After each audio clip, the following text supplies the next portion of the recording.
I was uh, I was paying particular attention to the colleagues of Nigeria and John certainly considering certain relationships with uh, generative AI as a catalyst for self-realization. So a little bit of my background. I worked for as a people and change advisor for the last 24 years. I started as clinical psychologist in a city-state hospital, and then, well, I evolved in the field of organizational psychology. And certainly I work pretty much in terms of in the field of leadership development and executive coaching, and working specifically in terms of how people could develop their inner potential. Um, this was a particular um, aim all along history in the world, and especially for Carl Jung.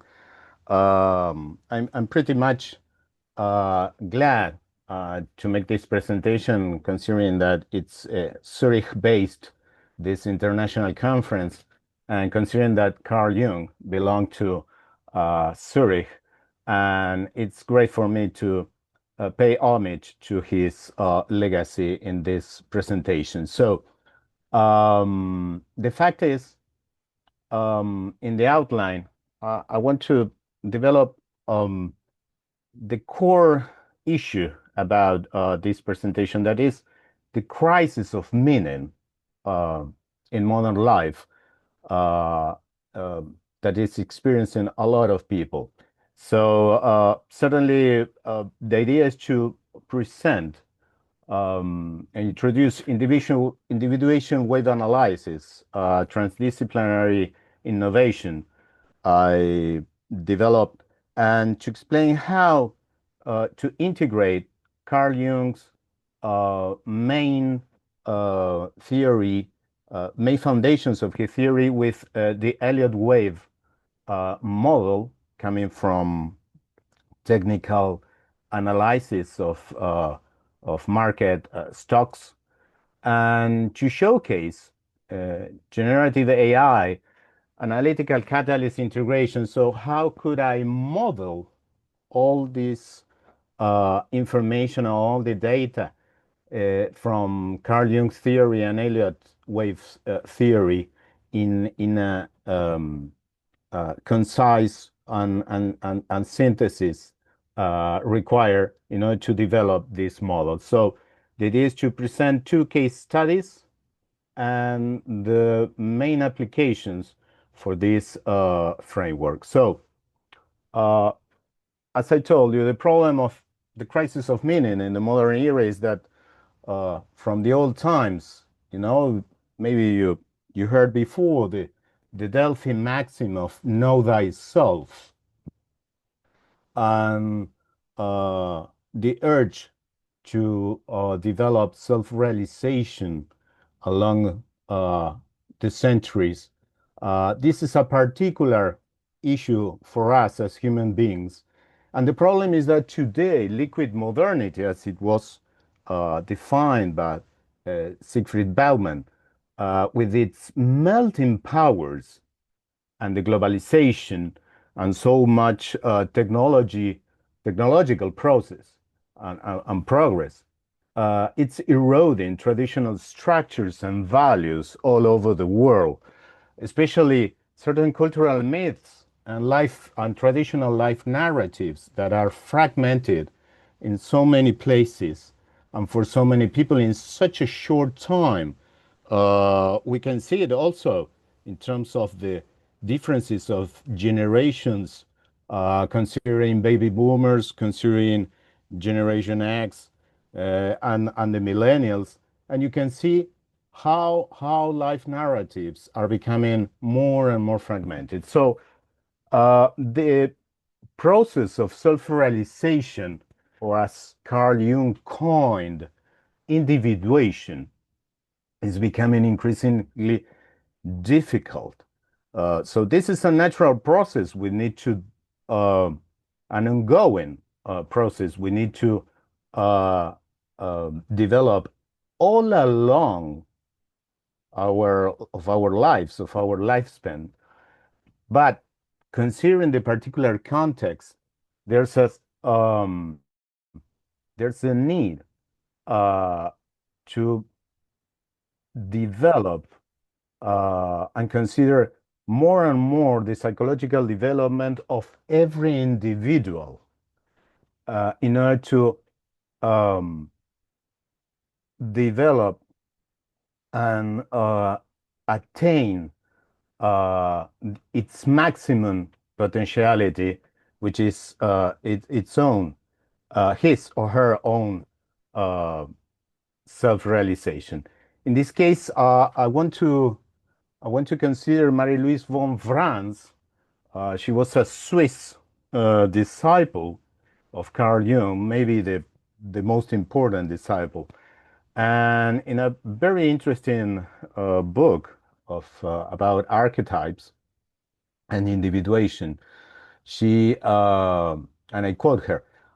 She said that the adventure within is essential for every human being in terms of what's about uh, its his or her inner potentiality, how to deploy it, how not to lose track of what is our particular um, difference in the world, our particular individuation, our particular contribution to the world, and the particular purpose we have to develop in every day of our lives. So, uh, I consider a transdisciplinary opportunity about bridging Carl Jung's and Ralph Elliott's um, models. I was working too much in terms of executive coaching with Carl Jung theories, but I was increasingly interested in Elliott Wave's principle and cycles, how cycles could affect the development of each individual. So I developed as a thesis statement that individuation can be modeled as a dynamic nonlinear fractal wave-like process because our our lifespan is not just linear. It is not. It's just recursive. We have progress, we have retracements all along our life.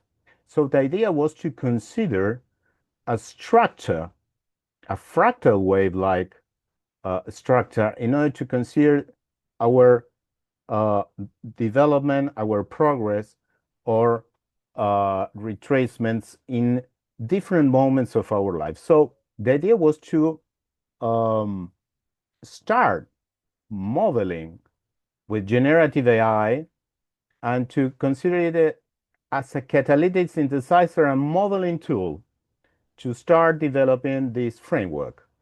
The idea was to map life narratives and dominant archetypes in each wave of many historical and contemporary figures, as we will see later, and to have the chance to support meaning making and conscious and meaningful decisions to self-realization uh, for people in this particular time we are living. So let's see what's about Jungian theory and Elliott's theory. At first, let's define what's about individuation. Individuation definition is simply put, it's the lifelong, ongoing psychological process to self-realization, and its goal is the integration of conscious and unconscious psyche. Certainly, Sigmund Freud uh, gave to humanity a very important concept to the world, which is the unconscious.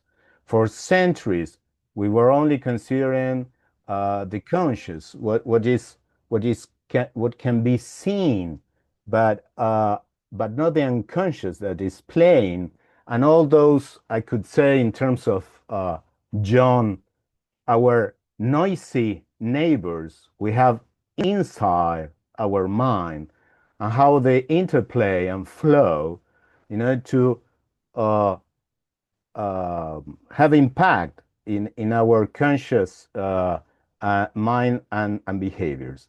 So Jung specifically gave his great contribution to humanity, considering that this particular process, it's innate and teleological. So it comes from the very core of our being, the need to achieve our inner potential that is already inside of us. Individuation doesn't mean individualism. Absolutely not. It really uh, considers that we need to develop relationships with others and not to be in isolation. So the idea is not to go away, not to develop ego inflation, but to in this play of relationships all along our life, to have the chance also through feedback, through others' outlooks, to have the chance to develop our potential. This is something, for instance, our colleagues from Nigeria were particularly uh, interested in how much we can do in order to help the individuation of others as well. Um, this particular process intensifies in life's second half of our lives, because in the first half of our lives, we are in the need to develop um, a particular position in the world. We need to develop a particular um, uh, career. We need to develop our relationships. We maybe develop a family and so on. But in the life second half, it's like many times having a sort of midlife crisis. We start to focus more in what's about our particular process to self-realization. So that's why also not just midlife crisis, but also certain personal crisis might reframe the process as well.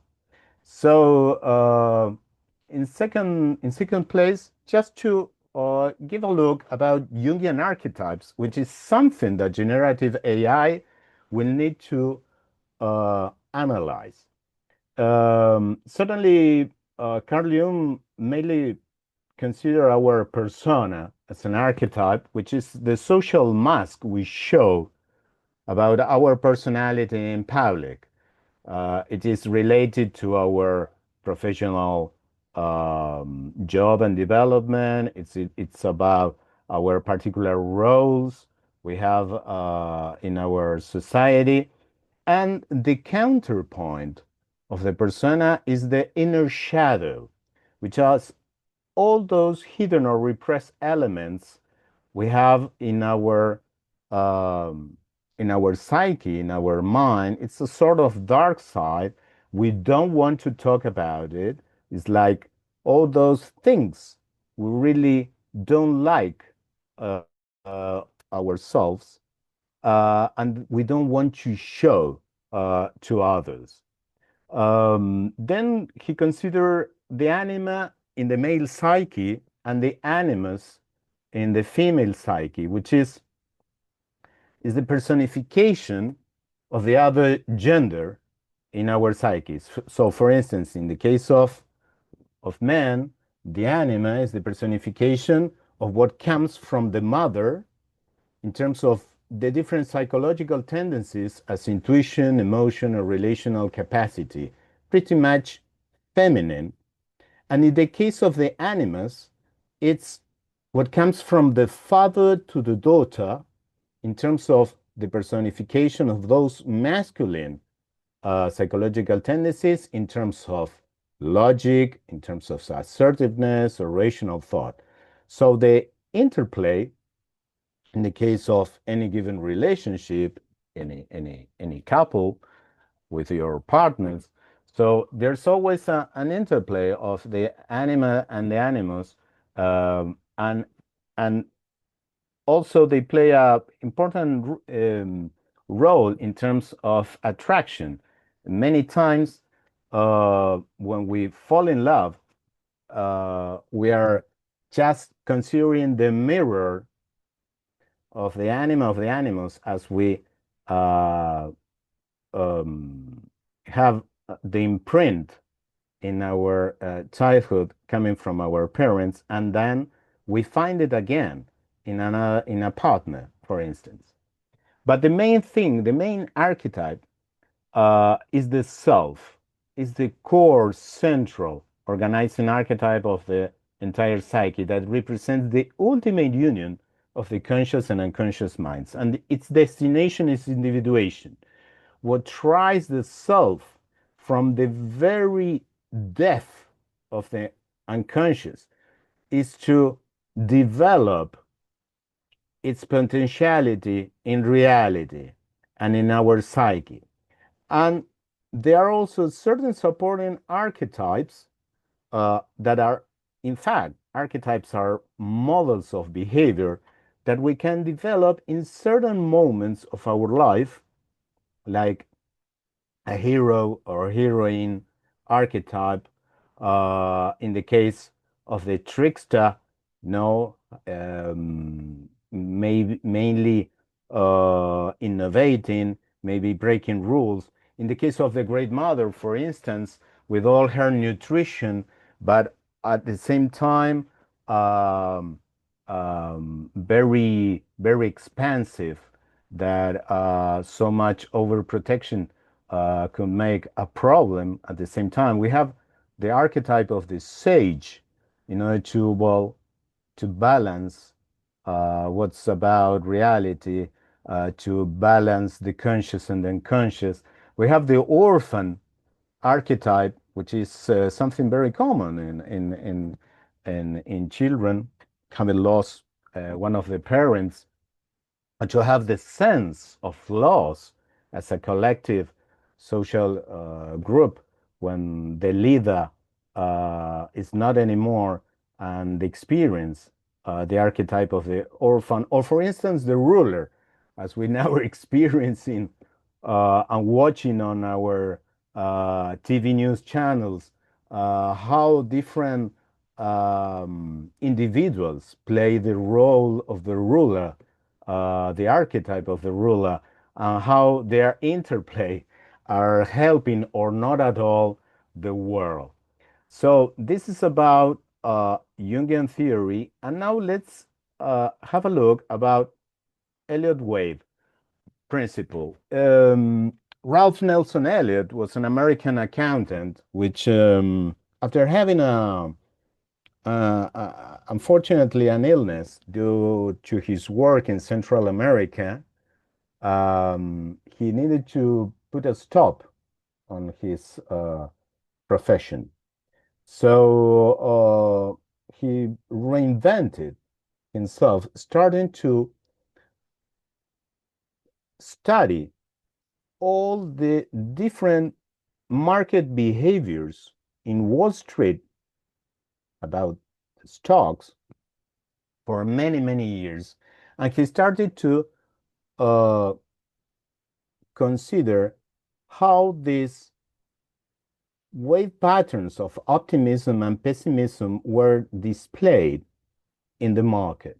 So he started to conceptualize this very basic pattern of his theory, which is a five-wave impulsive moves, which is uptrend, which belongs to the bull market. So you can see it's wave one, wave two a corrective one, wave 3, which is the longest than wave 1 and wave 5. Then after such a great impulse, once again to have a corrective wave, which is wave 4, and then wave 5, which is the latest and biggest impulse of the market. But then starts the bear market, which not many people understands when it starts wave A. But the fact is, it's when many people are still making the choice for their stocks and for investments, but the issue is that it's not working as it was previously in wave 3 or wave 5. So it's everything that went uptrend in a certain moment will go downtrend. So then you have a corrective rally, which is wave B, and in the end, wave C, which is, well, is the end of a particular trend in a stock. We can think the Great Depression, it was a great corrective in the 30s, as much as you remember. We have an incredible wave C, which really made a terrific impact all over the world. So the idea was to reflect with these waves and to forecast investors' mood cycles. Incredibly, after Ralph Nelson Elliott passed away in 48, all his work was neglected. But a certain psychologist who was working as technical analyst in Merrill Lynch knew about him and started to popularize all his works, who was Robert Prechter in the 70s, and started to develop Elliott Wave once again as a terrific and incredible model to forecast how stocks and how the market will behave in terms of the different patterns of optimism and pessimism. So let's see that Fibonacci's sequence numbers and their ratio relationships are integral part of Elliott Wave Principle. So if we consider that in the case of the impulse waves, we have certain pattern rules. For instance, wave 2 can't retrace more than the beginning of wave 1. Therefore, he found that Fibonacci ratios are absolutely related to the development of each wave. So wave 2 should be as much as 50% or 61.8% or 76.4 or as much as 85.4 of the number of wave 1. Then you have the other rules in the case of wave 3 that cannot be the shortest wave, that it must be bigger than waves 1 and 3. So you have pretty important ratio relationships. So you can see it goes from 161.8% up to 323.6%. In the case of wave 4, must not overlap with the price territory of wave 1. So therefore, it's typically having lower percentages, but never should be more than 50% of wave 3. And in the case of wave 5, and it's momentum divergence that not many people can identify when it's ending wave 5 and started corrective wave A. So this is typically inverse of wave 4, and it could be as much as 61.8% of wave 1 plus wave 3. So these are the main issues of structuring Elliott Wave Principle.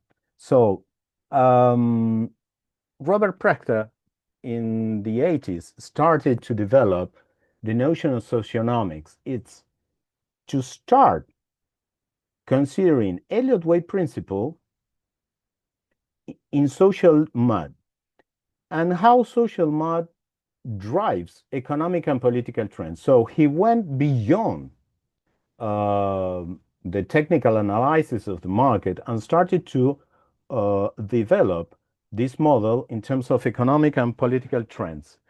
Uh, Quite interesting, in one of his works, he cited Carl Jung's collective unconscious and the archetypes' influence on collective visions and social mood. In fact, Prechter always said that it's social mood that drives economic and political trends, and not that economic and political trends drive social mood.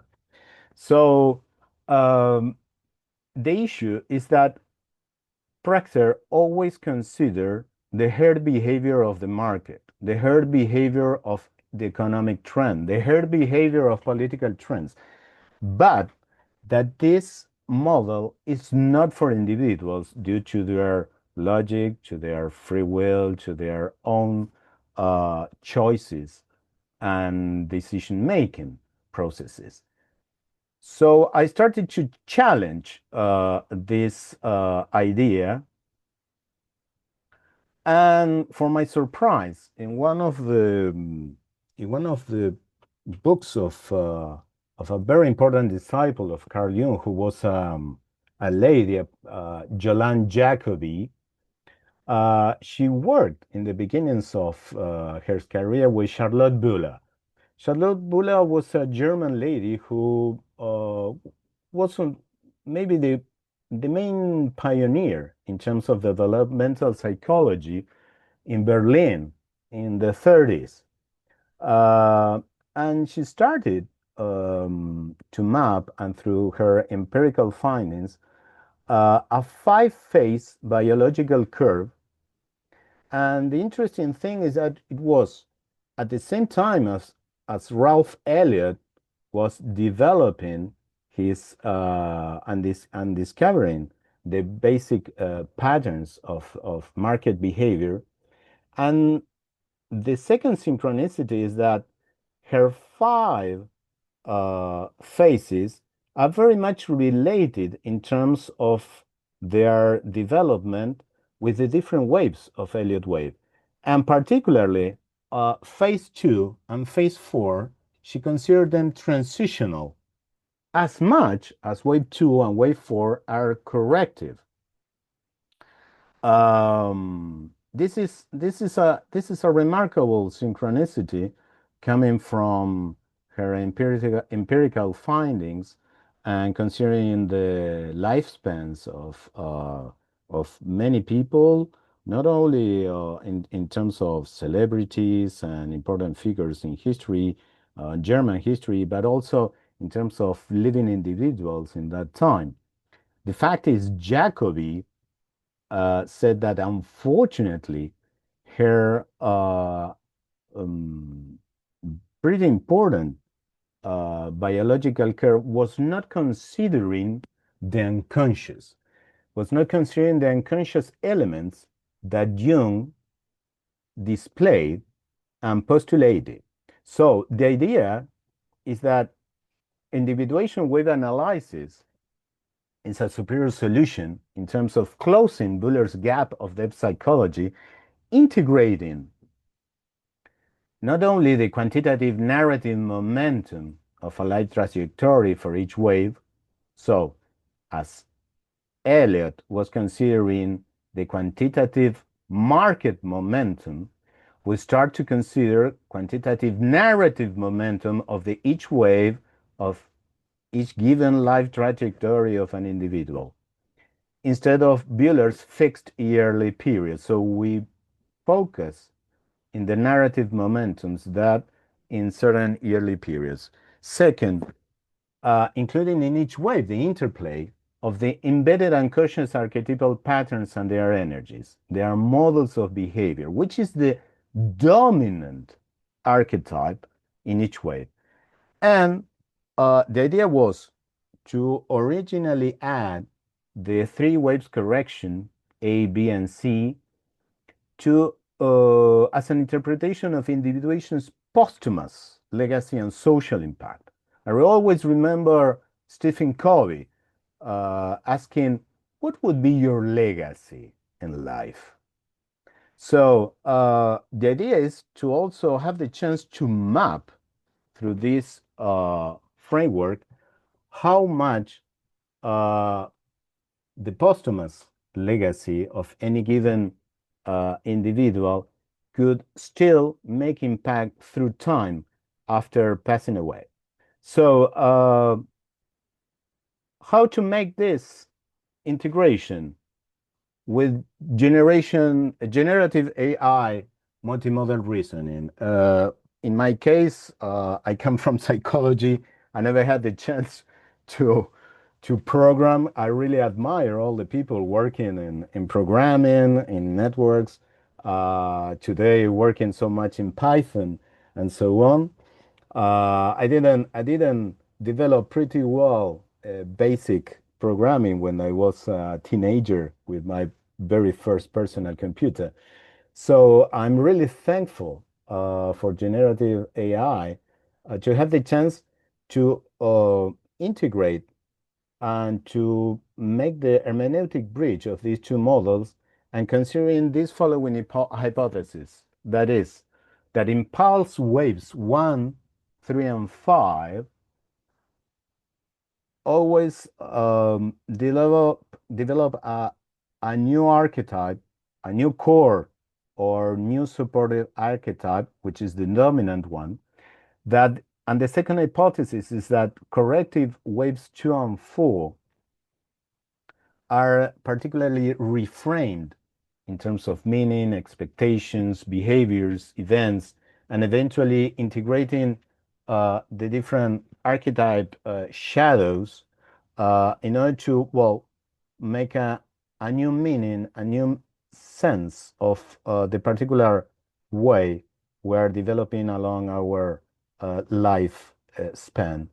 And in the case of corrective waves ABC, how this posthumous legacy is related with social archetypes about the people that were related to the any particular individual after having passed away. So the idea is to go from market momentum and price to narrative momentum and to get also the value of the impact of these of the different events, contribution, individual contribution in each wave, and archetypes based on the retracement and extensions of Fibonacci ratios. So, in the case of generative AI, the core functions is that certainly facilitates the transdisciplinary integration and working in a simultaneous fashion with two very distinct cognitive modes. One, as could Jungian psychologists could interpret, could make the interpretation of a particular situation of the individual, of the different waves and particular moment of any given individual with the wave pattern recognition and data analysis of a quantitative financial technician. Second, as I told you, the idea is to synthesize qualitative and quantitative data in the indicator of a narrative momentum value. And third is that simulates the transcendent faction that was postulated by Carl Jung, which is that particular capacity of our psyche to develop a third position from the tension of opposites, and how to reduce the tension between them, how to reduce the polarization, the inner polarization all along the individuation process, and especially in the inner conflicts that we have with our internal archetypes and their shadows. So the idea was to start first testing Gen AI modeling capacity. And I particularly work with DeepSeek AI, considering that it's I don't have uh, many user requirements. I can use it as much as I want. So the idea was to start prompting about life trajectories, for instance, from Abraham Lincoln up to Charles de Gaulle, or in the case of scientifics like from Richard Feynman up to Enzo Ferrari, and so many. For instance, all those Olympe de Gouges or Madame Pompadour, which were pretty important women in the French Revolution. I started to start modeling how their life trajectories could fit in this 5-3 wave structure. And the outputs show clear archetypal and wave patterns. And for sure, generative AI gives me the chance in such a short time not to read all the biographies of so many figures, and thanks to its connection to internet, to quickly get the outlook of the particular lifespan of any individual, and to make the synthesis of their life narratives in each given wave. So this was the first modeling test. So then I started with a proof of concept, and I developed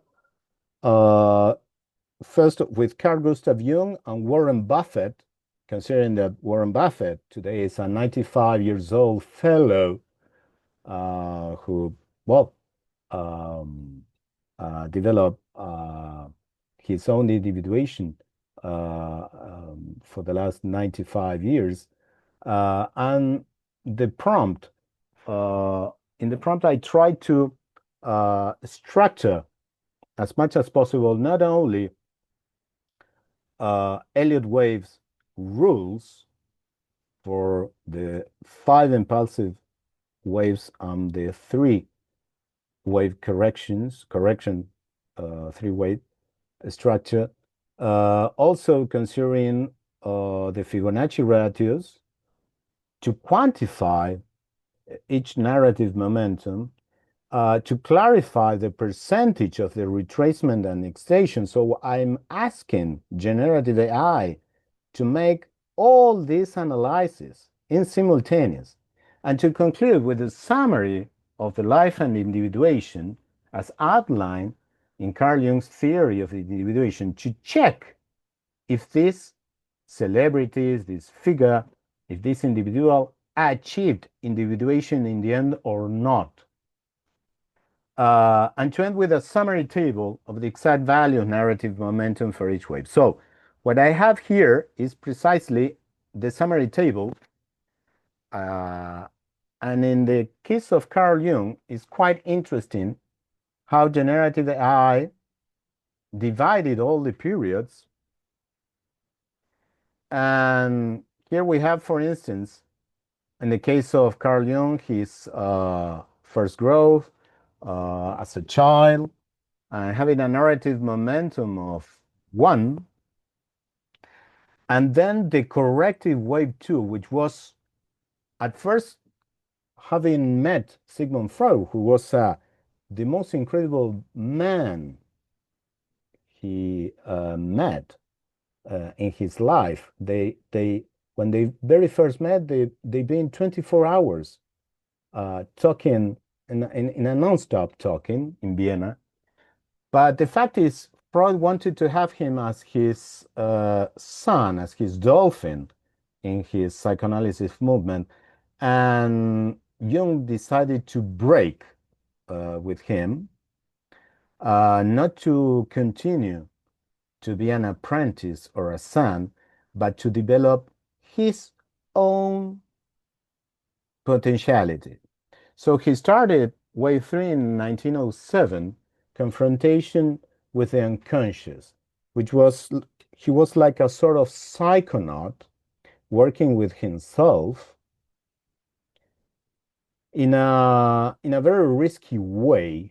So that's why we consider the Wave 3 key archetype as shown by generative AI, the hero, and such incredible and explosive narrative momentum of 2.62 extension, because he really undergone very important work with himself in terms of uh, uh, in terms of relating with his own unconscious and developing through his uh, widely imagination, through his contact with his unconscious. He started to develop a new theory of depth psychology that went far beyond what Sigmund Freud first considered in terms of sexual development, which was to start considering the collective unconscious and its energies and how their different energies that he called archetypes start to make impact in our behaviors. Um, so at the same time, he started to build his own movement, which was called analytical psychology. And in a certain moment, he had, after First World War, he decided to start making a retreat, to continue making contact with his own unconscious, and to have the chance to better develop his self. So in these retreats, in a particular tower he built far from Zurich, in the other side of the Lake of Zurich, he called it Bollingen. It's a sort of small castle where he made his retreats as a hermit. He started to consolidate all his developments, his outlooks about human development. And then, in the end of Second World War, he became, uh, in terms of narrative momentum, the wise old man with the key archetype of the sage, who was an eminent psychiatrist and psychologist, receiving people from all over the world to have psychotherapy with him, and also to um, uh, aid and support the development of his disciples. Quite interesting. In terms of his legacy, there was a sort of posthumous dethroning, a sort of scapegoat in terms of how he described Germany's archetypes from 1930s, and the Nazis arrival to power, and the different archetypes that were in display in second from Germany in Second World War. He was considered like he was part of that movement, which was not certain at all. In fact, he made a very important uh, contribution to the Allies, as Allen Dulles, who was former OSS man in Bern in Second World War, and it is the Legion that Carl Jung said, in terms of how to defeat the Nazis in that time. He said, take the archetype of the warrior of fire, Wotan, as considered in the old mythic of German collective unconscious, take the warrior of fire to the eyes. That was like to take it into the Russian lens. And that was going to be the end with the eyes of the fire.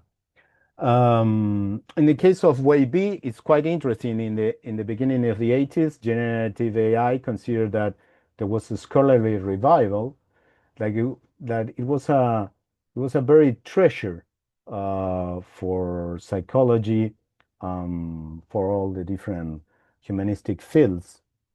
So there we have a 0.91 retracement of wave A.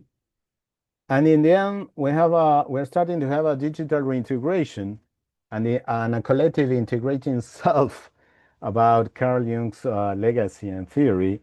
And in fact, I'm part of that digital reintegration. Let's consider what generative AI gave us about Warren Buffett individuation.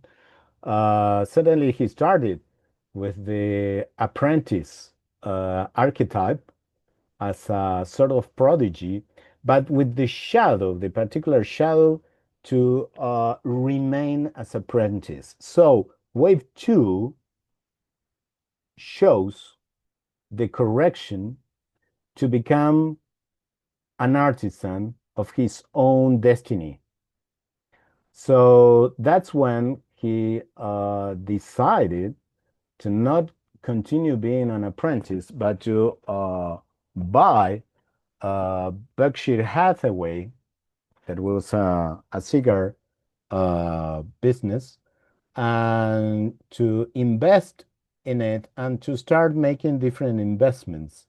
So this was the particular time from 1956 to 1970 of his particular development in the market, and to finally arrive to wave three, which is you can see the narrative momentum value of 2.62, which is really high narrative momentum value, and express the narrative momentum of having become the oracle of Omaha, who is the biggest reference as investor, and displaying the key archetypes as a king in the market.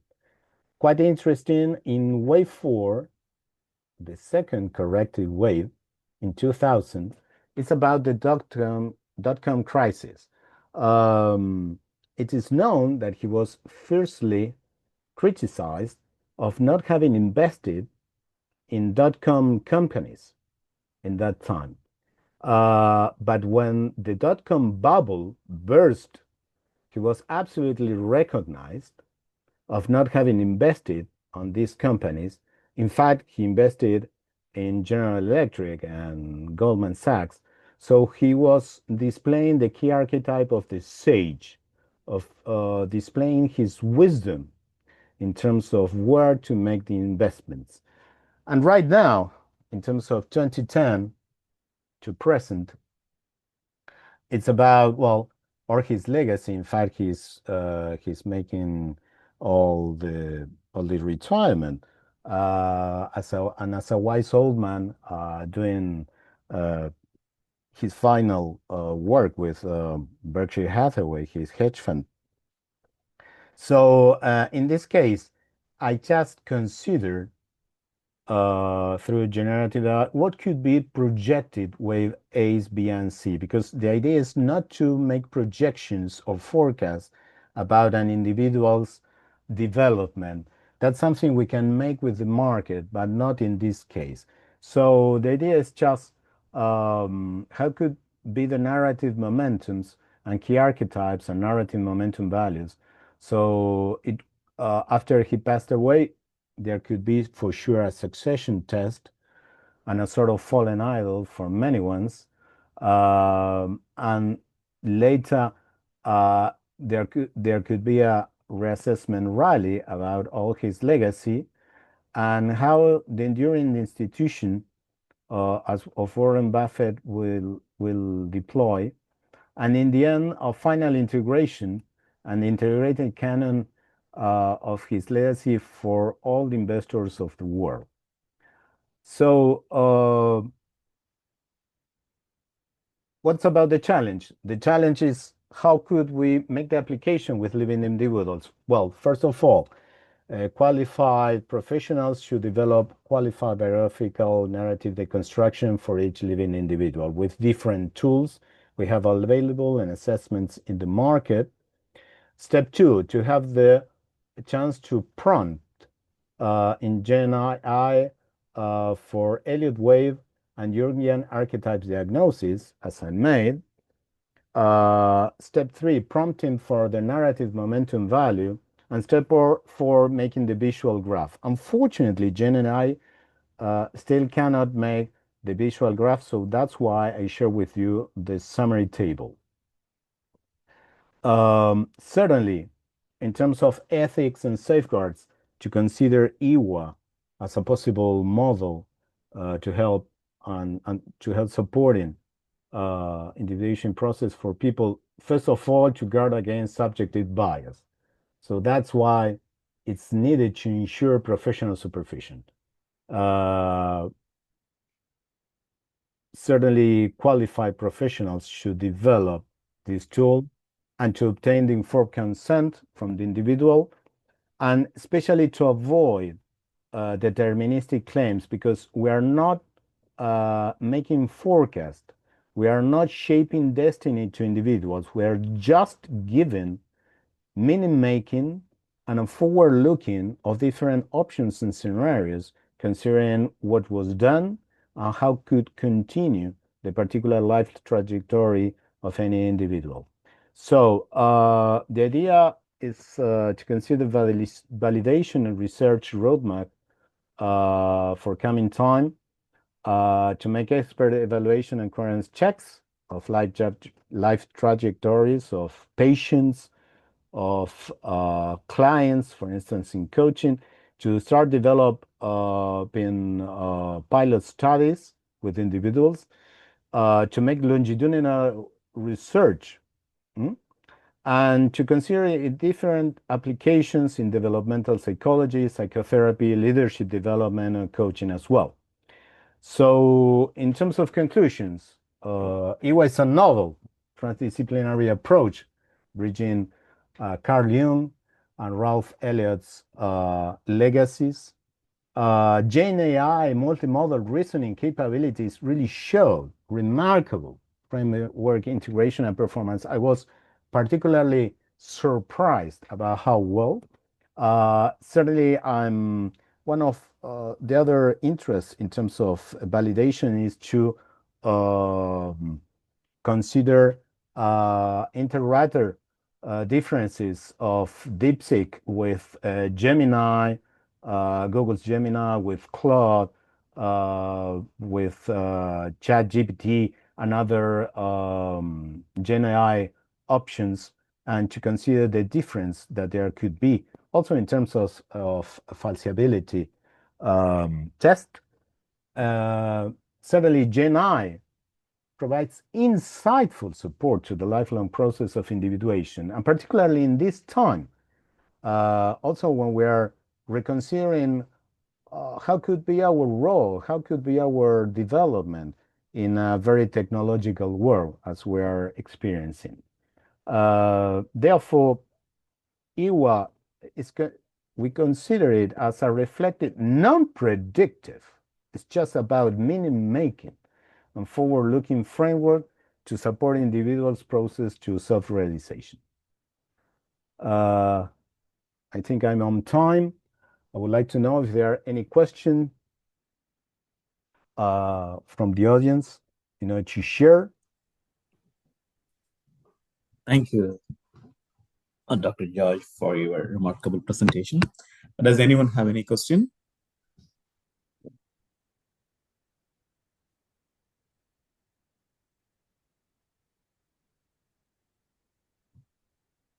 Yep. Dr. Okay. Okola Lawal. Yep, go ahead, please.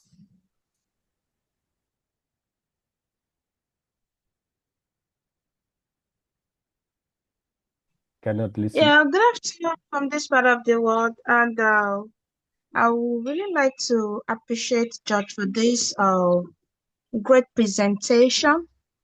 And Yeah. again, I need to say that this work that has to do with modeling of post-human's legacy is quite very innovative. Well done for that. My question is this. During the course of your presentation, you mentioned that the human experience are even more fragmented now than ever before, where we have different nomenclature like Generation Z, Alpha, and all that. And Yes. again, like human experience in life is not linear but recursive. You know, there is this progressive, backward, and all that. Yes. How do we now achieve individuation when there is a tendency for human to align with each of these nomenclature that is springing up in the contemporary world?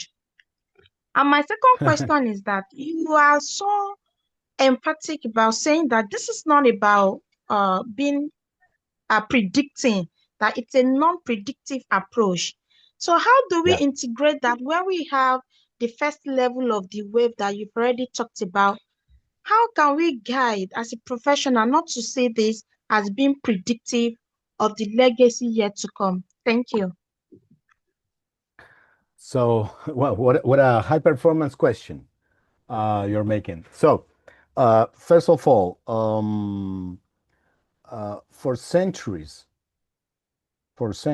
human beings were under the script of certain cultural myths, life narratives. So you've been born, you grow, you marry, or you make a couple, you have kids, you work in the countryside, you grow, maybe you become a sage for the community, and then comes death. And in the meantime, there were a lot of cultural myths for each part of the development process. It was particularly part of any given ancient culture. It happened in Africa, it happened in Asia, it happened in the Americas. Certainly, there was a clash in certain times of civilizations. Uh, in terms of what Alvin Toffler uh, developed in terms of waves. Once again, I want to use the waves as a metaphor. When you have the first wave, which was the agricultural society, in a certain moment arrived the Industrial Revolution, the first Industrial Revolution in the end of 1700s. And there was a great shock for many cultures about it. Not only in England, for instance, for their English working class, it started to develop a sort of colonial um, development all along the world that impacted in all the different cultures along the world. And they need to survive, or for instance, as happened with many natives in the Americas, they started to lose their myths.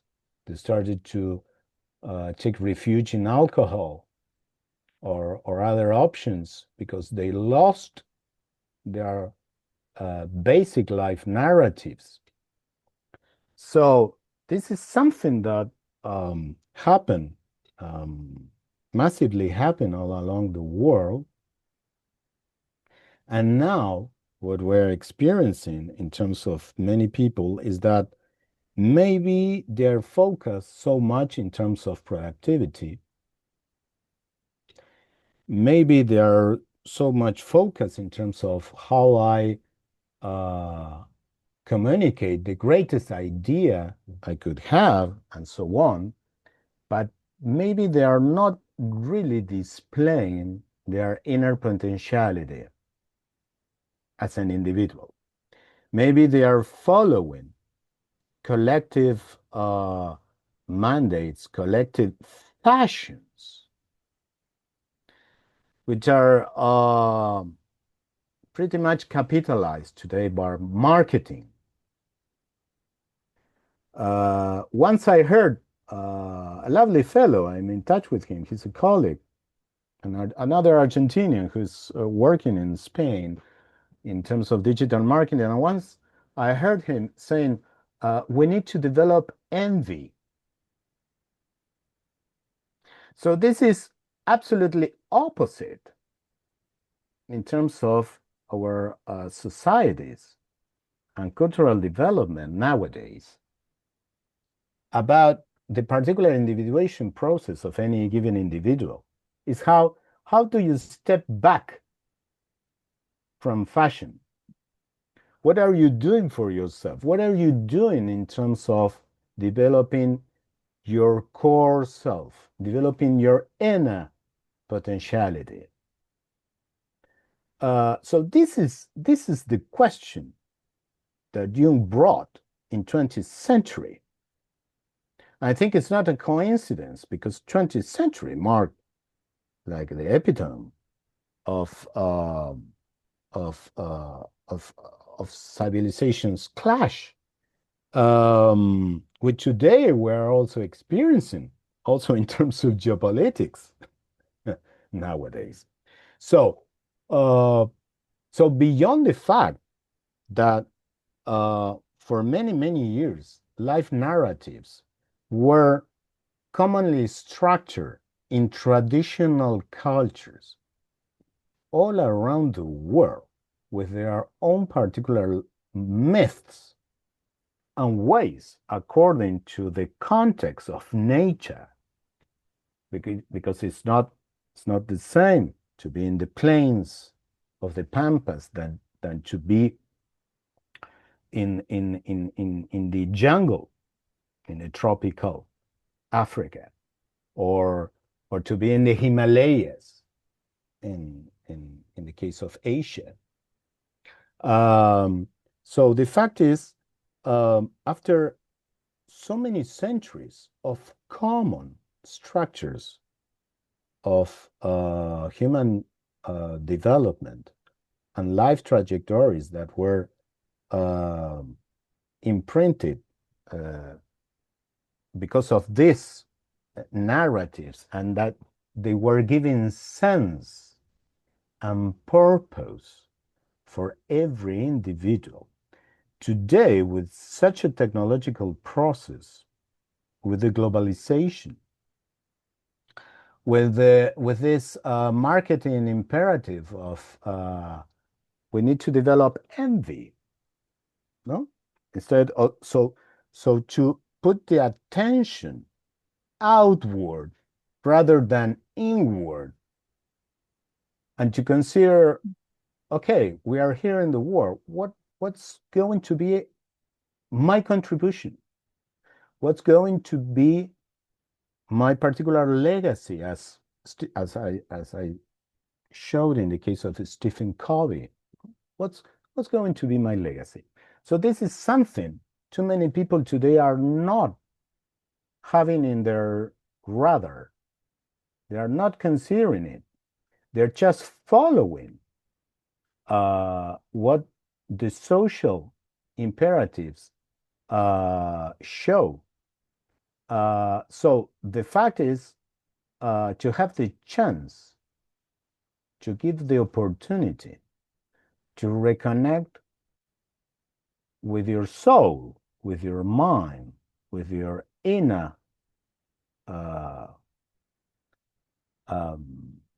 with your inner side, with yourself, as Jung explained, and to have the chance to look at it, to pay attention.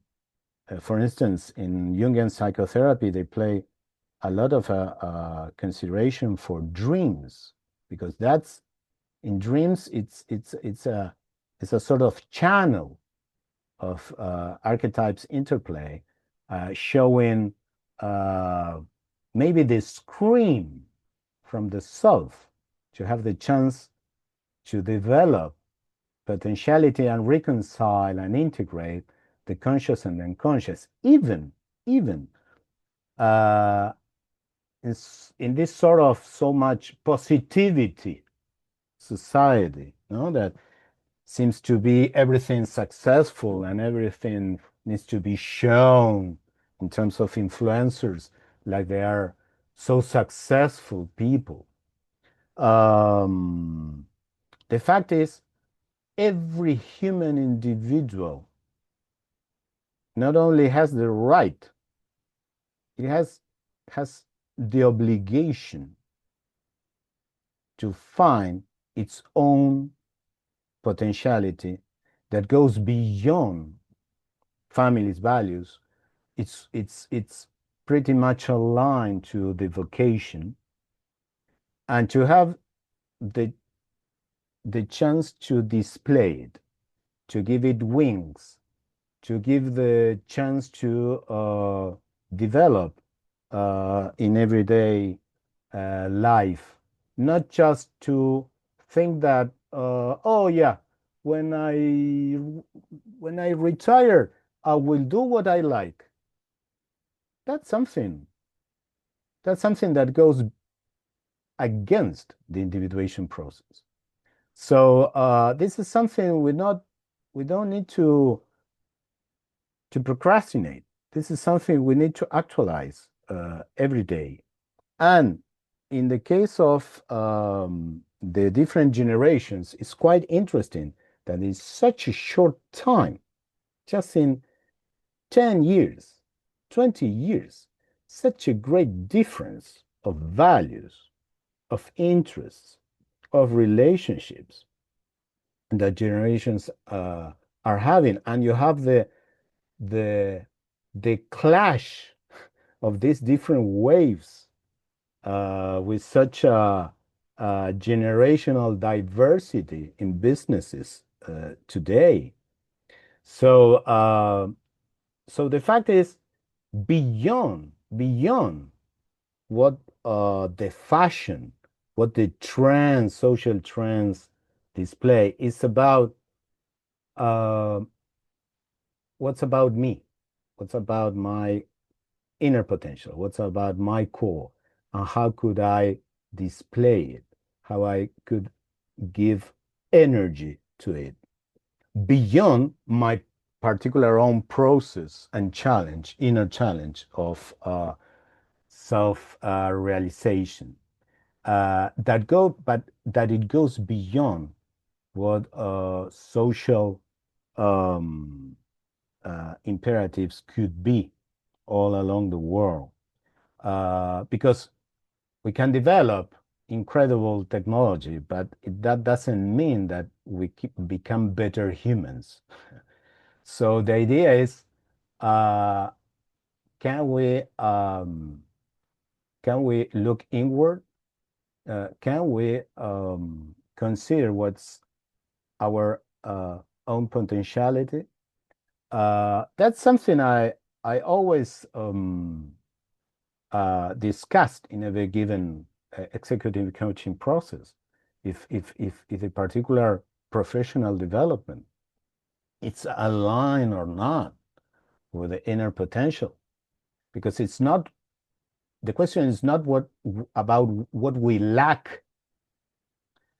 The question today also in not just in human development, in talent development, is what's my strength, what's about my potential, and how can I develop that potential, not just in terms of my benefit, but also in terms of the benefit of the community.